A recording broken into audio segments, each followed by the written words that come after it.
bombshell letter, kind of bombshell, but not really, because this is something that we've kind of known already.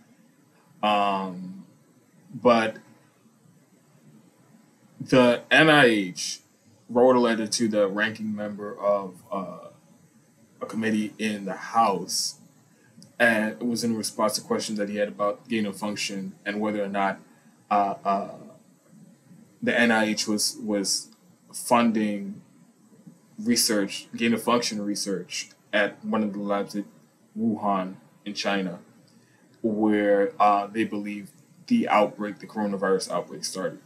And for those of you who are familiar with the term, gain of function research is basically uh, you have a virus and the scientists in the lab are literally trying to make it more contagious, try to make it easier to spread, and effectively make it more dangerous, so that they could try to come up with cures in the lab, so that if a disease like that were to ever occur, they already have a way to beat it. That's what allegedly what gain of function research is for. And so what the big controversy is around gain of function and the coronavirus is, despite what Dr. Fauci and all of the public health officials were saying about the origins of coronavirus during the beginning of the pandemic, they were very convinced that it did come from a lab, and that's crazy conspiracy talk and all those things. That's what they were telling everybody publicly. And they were saying it came from a bat. And it stained credulity at the time, because this disease that nobody saw coming just became the most contagious disease on the planet, and also one of the most to start one of the most deadly pandemics of our lifetime, the most deadly pandemic of our lifetime. And like I said, it just came out of nowhere and just transmitted from bats, and it was the coronavirus that we know today with no evolution. So it strained credulity at the time, and as this almost 2 years have gone on now, more and more evidence continues to come out that not only is it likely that the coronavirus leaked from a lab, it leaked from a lab that was funded by the U.S. government, the National Institute of Health, which is a damning indictment, and at the direction of Dr. Fauci, who ended up becoming Emperor God King of the world, because he's the top epidemiologist in the U.S. government, and so he's been charged with the response to COVID. So that's been the controversy around it. And then several times now, Dr. Fauci's been pressed on this when he's testified before Congress about whether or not they were doing this gain of function testing or gain of function research. And he's been very adamant and very vocal and very defensive and dramatic, saying that he hasn't been. He had that fiery, dramatic exchange with Rand Paul, when Rand Paul accused him of lying over it, and he said, "You don't know what you're talking about," and all those things. But again, now today, well, not today, but 2 days ago, the National Institute of Health, Dr. Fauci's very own National Institute of Health, came out and said that they were doing gain of function research, and they try to dance around it and sugarcoat it, and they would say, "Oh, we weren't intentionally doing it." But what happened was the lab, we were giving money to this lab, and they just said they wanted to test this thing out with the coronavirus, this bad coronavirus, and they just wanted to test this thing out. They weren't intentionally trying to make it stronger. They were just doing research, and what do you know? It made it tenfold more contagious than it was before. And so they said that, yes, they technically were funding gain of function research, but it wasn't really a intentional. And Eco Health Alliance, which is this nonprofit organization, which there's a lot to be said about that, they were giving the grants to, that apparently they weren't doing the correct reporting, and they're supposed to report if any of the research that they does or any of the virus that they're doing testing on becomes like there's like a threshold where they have to report it was, like I said, tenfold more contagious or whatever, and they didn't report it.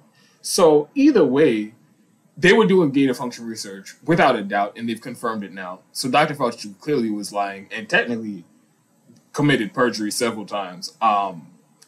Perjury is technically illegal, technically a felony, and technically could do prison time for it. Is he going to? Almost definitely not, because he's part of the protected elite class where you can lie all the fucking time and do whatever fucking crimes and get away with it. So he'll probably get away with it. But this raises a bunch of other questions. One, first of all, the obvious, again, the crisis of credibility among the public health institutions. Because, again, how do you lie so much about a pandemic, a public health emergency, while we're in the middle of the public health emergency, and then turn around and act all shocked while people don't trust the public health officials anymore? At every opportunity, they continue to burn their credibility with their lies. And then on top of that, okay, so at some point, we're going to have to reckon with the fact that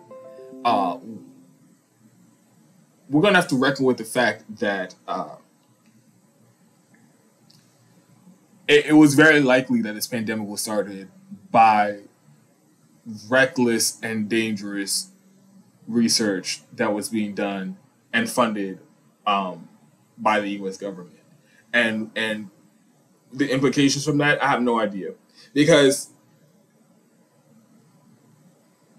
it's just a very different thing to say, oh, this just came in from out of nature, versus the people who turned around and became international celebrities and rose their public profile and made huge career advancements.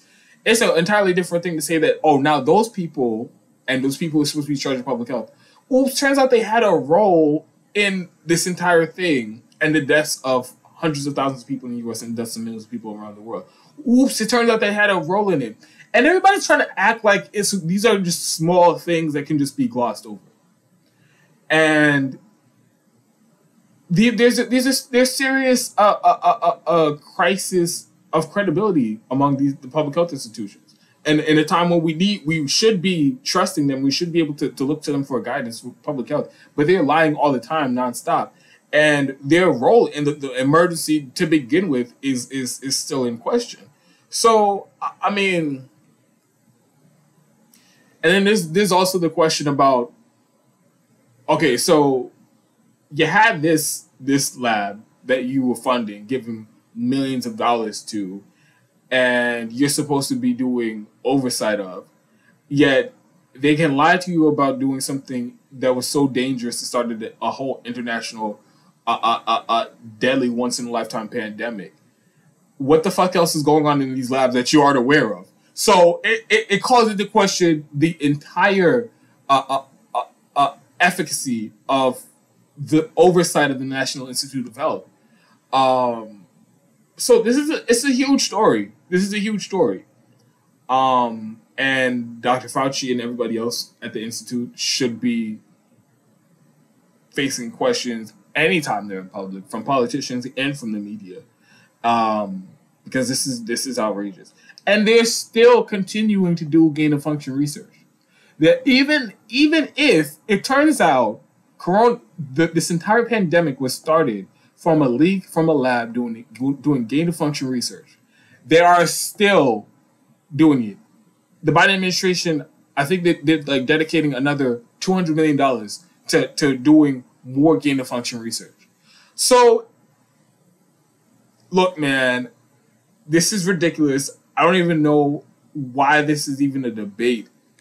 If it turns out, and all the evidence is pointing to the fact that this almost certainly came from a lab, and if it turns out that's the case, all gain of function research should be just halted immediately. But not only are they going to lie about where it came from, they're going to continue to do the thing that started this problem to begin with. And again, there's always been people who were,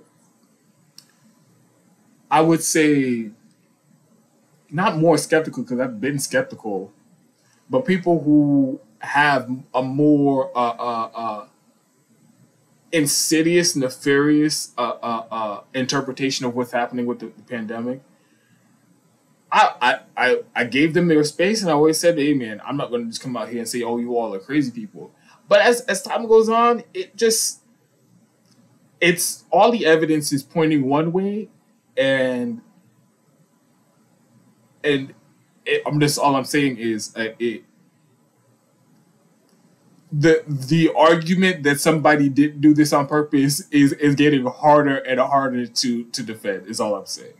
So I'm gonna check the live chat, see what's happening in the live chat. Oh, and by the way, let me add this in. I don't know how Dr. Fauci still has a fucking job, because it seems like no matter what he does, he's like guaranteed this job as Emperor God King of public health from now to the end of time, even if he lied about masks being effective during the beginning of the pandemic. Even though he admit that he lied about the number of vaccinations that we need to get herd immunity, like he was saying before, he said it was 60%, and he said 70%, then he said 75, then 80, 85, 90%, and he said, oh, I just say he was pressed on this. He said, oh, I just do it because I tell the public what I think they could handle at the time. So admitting he's lying about data and he's lying about medical information based off of what he thinks is popular with the public. You had that instance. You have the CDC just deciding that they're not going to keep data on breakthrough cases, which turns out to be a terrible idea when the more information we're learning about the vaccines. But all these horrible decisions that they made, they lift the mask mandates as soon as the vaccines were out, and then they turns out there was a huge spike in coronavirus cases. Let's tell people to wear masks again. So at every and of course, at no point pushing for single payer as a responsive thing, but at every point, Dr. Fauci proves that he's an incompetent at best public health official. Yet, and of course, the more and more information that comes out that he might have been even responsible for the whole thing to begin with. So at every turn is proven that Dr. Fauci is a shitty public health official. Yet he continues to have his job. And honestly, it's at the point where there should really be a discussion about whether he should be in fucking prison for the shit that he did over this last almost 2 years now. So Dr. Fauci is just another example of how the elites continue to fail up no matter what they do, no matter how egregious their job performance is. They have job security better than anybody else in the country, anybody else in the world. And it's just fucking bizarre.